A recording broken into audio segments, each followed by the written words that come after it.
Trailer दिखाया वो भी पिक्चर बाकी है। कल रात मुझे पता चला इस बात के बारे में और मुझे इतनी तकलीफ है इस बात से कि मैं मतलब मेरा दोस्तों कल जो है खून काला ओढ़नी का इवेंट रखा गया था लखनऊ पीवीआर में और वहाँ पे बड़े अच्छे से स्टेज शो जो भी प्रोग्राम था उसको संपन्न किया गया। लेकिन वहाँ से दो जो लोग थे नामी अपने आप को पवन सिंह से नाम जोड़कर कुछ लाभ कमाना चाहते थे, कुछ व्यूज कमाना चाहते थे, उनका भी रिलाई हो गया कस के।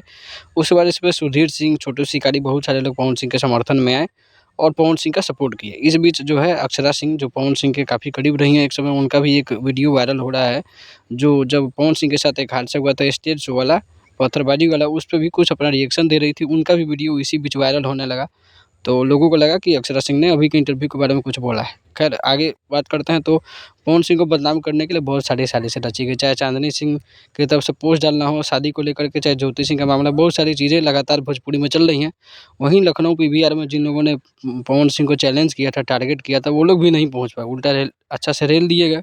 और इसी बीच जो गाना भी है 2 नंबर पर ट्रेंडिंग पे आ चुका है और एक अलग ही रिकॉर्ड बना दिया। लगभग 3.5 मिलियन के आसपास व्यूज इस पे हो गया। अपनी राय जरूर दीजिए।